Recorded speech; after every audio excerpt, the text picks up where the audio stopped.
I-update natin sila dito sa bahay. Wag na. Ipit na sa gastusan. Medyo natigil kasi paubos na yung pondo. Hindi ko maiwasang hindi malungkot. Siyempre, bahay ko to. Gusto ko nang matirhan, malipatan. May mga videos pa ako na house update. Mas inuna ko lang to kasi ayoko rin yung nag-e-expect kayo. Uy! Alam niyo naman na gusto ko nang lumipat. Gusto ko nang magawa tong bahay. So ngayon mga kabagang, para sa mga hindi pa nakakaalam, pinapagawa na nga po natin ang bahay ni Ganda. At sa mga oras na to, nandito ako sa roof deck kasi meron akong chine-check at the same time nagre-reflect ako dahil nababasa ko po yung mga comments nyo, yung mga messages nyo. Halos 3 linggo na rin kami hindi nakakapag-house update sa inyo dahil syempre may mga nangyayari dito na hindi pa namin ma-share sa inyo. Ngayon, i-update namin kayo dito sa bahay pero tatawagin muna natin si Ganda para samahan niya ako na mag-update sa inyo. Ma! Ganda! Ay! Bakit? Pwede mo may racket. Labas ka muna dyan. Bakit? Yun nga yung nire-request ko sa'yo nung isang araw pa. I-update natin sila dito sa bahay. Wag na. Mama!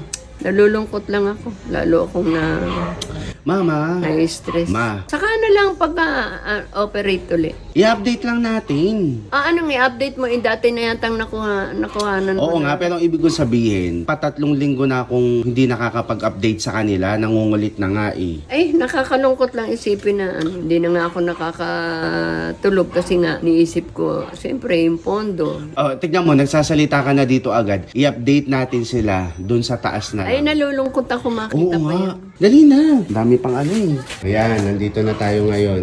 Oh, Gusto ano? ka na. Saan? Ang ano mo, ang lungkot ng face mo. Siyempre, bahay ko to Mano eh. ka na muna dyan. Di ba na malungkot, ma?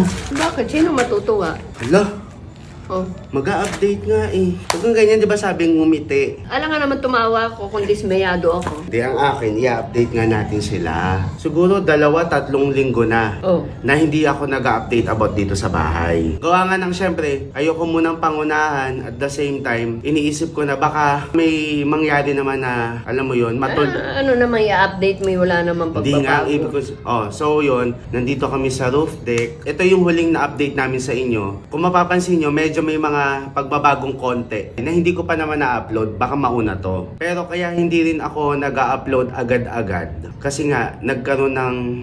Medyo po, medyo natigil kasi medyo po, Huwag mo na muna, wait. mahirap naman sabihin na ubos. Hindi. Hindi na sapat. Ayoko kasing sabihin, mama, na natigil eh. Ano bang mas okay? Medyo, dahil naubos yung pondo. Oh. Ano ba? Parang ganun. Hindi naman walang Ganito wala. kasi mga kabagang, kung mapapansin nyo, itong mga huling updates namin sa bahay, nabanggit naman doon na 3 buwan na, 4 na buwan na. Ganyan. Oo, 5 buwan. Kumbaga, ang pinaka-target kasi na magawa tong bahay. Kasi itong bahay, mga kabagang, 40 square siya, na 2-story, tas may roof deck, which nandito kami ngayon. Ang timeline talaga na matapos, 3 buwan. So, nung huling update namin, 4 na buwan na yun eh. Kasi sa mga moment na to, simula nung pinagawa, maglilima. Papasok na. Papasok sa 5 buwan. Di ba nakakadismaya? Hindi naman. Kasi maulan din syempre, Mahirap kasing... Yung loan, yung pondo, yung... nga. Hindi, ang ibig ko sabihin, mahirap naman i-pinpoint na kasalanan ni ganito kasalanan. Kasi kumbaga, naulan. Walang ganyan. may kasalanan. Pero siguro, ganun talaga. Kailangan mong tanggapin yung mga pangyayari. And hindi naman para, kunyari, magsisiyan pa tayo na hindi natin na-anticipate. Walang Kasi sinisisi. mga kabagan, kaya kung mapapansin nyo si Ganda, ganyan, yamot-yamot. Ako, naiintindihan ko yun kasi nga, hindi siya komportable dun sa mahirap. pinag-i-stayan nila. Kung nakikita nyo yun, talagang siksikan sila. Talagang magulo. Puro tambak pa yung mga gamit nandun. Siyempre, hindi nyo naman nakikita 24/7 yung nangyayari. Kumbaga, yung update lang, siyempre, minsan ayaw niya din talaga mag-update. Gawa nga ng nayayamot ba? Parang Siyempre. naiinis siya kasi nga yung sitwasyon niya dun kung saan ko siya pinuntahan kanina. Siyempre kapag hindi maayos yung environment mo, talagang madali kang mayamot, ma-stress. Ngayon, syempre kung 3 months yung timeline, ang in-expect namin siguro 4 months, okay na. Pero nag 4 months na, maglilimang Papasok buwan. na sa 5. And yun, kasabay nung pagtagal, yung hindi kami nakapag-prepare dun sa pondo. Oo. Kasi kung nanonood kayo ng mga house updates namin, nabanggit naman namin na pinag-ipunan, nag-loan din talaga kami. Loan dito, loan doon. Oo, hindi, totoo yan.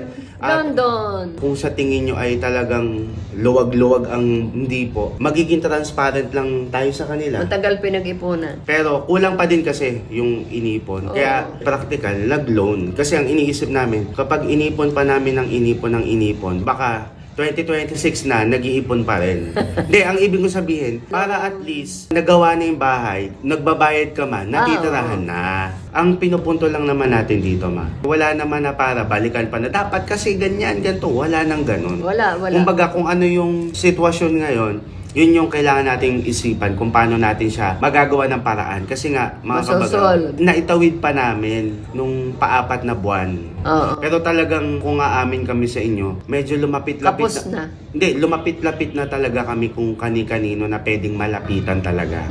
Pero syempre, hindi ka naman pwedeng umasa na matutulungan ka kasi syempre lahat naman tayo may pangangailangan. Oo. And may mga ano pa kami mga kabagang, may mga videos pa ako na house update. Mas inuna ko lang to kasi ayoko rin yung nag-e-expect kayo. Kuya, bunso, nasa na yung house update ni Ganda? Excited na kami. Excited din kami mga kabagang pero yung mga ganitong pangyayari hindi talaga maiiwasan. Alam nyo mga kabagang, hindi ko maiwasang hindi malungkot. Siyempre, bahay ko to. Gusto ko nang matirhan, malipatan. Medyo nalulungkot lang ako. Siyempre, patagal ng patagal. Alam nyo naman, ipit na sa gastusan. Wala naman tayong magagawa kundi maghintay, magpasensya. Talagang lungkot na lungkot. Nagiging masaya lang ako, nakikita ko yung apo ko, tapos yung mga aso't pusa ko. Siyempre, ganito talaga. Ito ay parte. Parte ng buhay. Ano namang nafe-feel mo ngayon na natigil tong bahay mo? Siyempre, nalulungkot ako. Dahil gustong-gusto ko na malipatan. Kaya lang patagal ng patagal. Alam niyo naman. Uy, ma. Uy. Alam niyo naman na gustong-gusto ko na lumipat. Dahil sa mga alaga ko, mga aso at pusa. Gusto ko na magawa tong bahay. Mabuo. Dahil talaga, gustong-gusto ko nang mabuo tong bahay. Uy, wag kang umiyak. Nagbablog tayo eh. Kailan ito matatapos? Mga kabagang, kailan Uy, ito matatapos? Ma, wag kang umiyak. Ay! Isa pra. Hindi. Yung mga sinabi namin kanina, totoo yun. Ang hindi lang totoo sa mga binanggit namin, yung matitigil. Kumbaga totoo na 3 buwan lang talaga, totoo na nag-loan talaga kami, lumapit kami kung kanino kasi yung nilaan namin na budget, talagang nasagad siya. Ngayon, kaya hindi rin ako makapag-update recently kasi wino-workout talaga namin na matapos to. Kahit 2-3 tao may gagawa, Oo. ganun po. Lilipat talaga akong safe na. Wala pang mga pinto, walang bintana. Siyempre. Oo. Kami naman ay positibo, ginagawa namin ng paraan. Itatawid talaga namin. Kasi Opo. ang sa akin naman, basta maging decente siyang tignan, kaya na yan paunti-unti, di ba? Oo. Yung kailangan may pinto, may bintana. Lilipat ako kahit pauti-uti lang ang gawa pag may pera na uli. Oo. Pauti-uti ang gawa, mabubuo din. Pasensyaan nyo na kung di kami makapag-upload lagi. Kasi ako, iniisip ko din na unahin muna namin, kasi hindi ko naman pwedeng unahin yung update, tas hindi kami gumagawa ng paraan para mapush tong bahay ni Ganda. Mabubuo din. Hindi naman yun, kailangan magmadali. Kaya lang ako talagang nahihirapan na. hindi muna namin kayo update sa present condition. Kasi, Opo. gaya na nabanggit ko, may mga iilan pa akong vlogs na hindi na-upload na house update. Sadyang, inuna ko lang, naisip ko lang to ma. Kasi sabi ko, yung mga kabagang panay-panay message, panay-panay comment, house update. Sabi ko, Siyempre. what if, i-ano natin, bilang more than 2 weeks na akong di nag-house update, i-prank natin ang mga kabagang. Matuwa-tuwa naman. Ngayon, nag-decide kami na medyo igit na yung prank para yung mga magsiskip ng dulo, maniwala pa rin sila na totoo na matitigil yung pabahay ni Ganda. So ngayon mga kabagang, kung umabot kayo dito sa point na to, mag-comment lang kayo ng, kaya nyo yan, wag nyong itigil. Oo. Please, wag nyo sayang tapusin. Please, tapusin nyo sayang. Dapat, kapag nagbasa ng comment yung makakapanood nito, mababasa nila, natinigil talaga yung bahay. Ganon. Di nila alam, prank lang to. Ganon ba yun? Kaya ngayon, magdrama ka ulit. Magdadrama ulit tayo na kunyari para kapag doon sa mag-skip, ito yung mapapanood nila. So yun mga kabagang, nakakalungkot mang isipin pero hanggang dito lang talaga yung kinaya ng Sa ngayon, ayokong isipin na ito lang eh.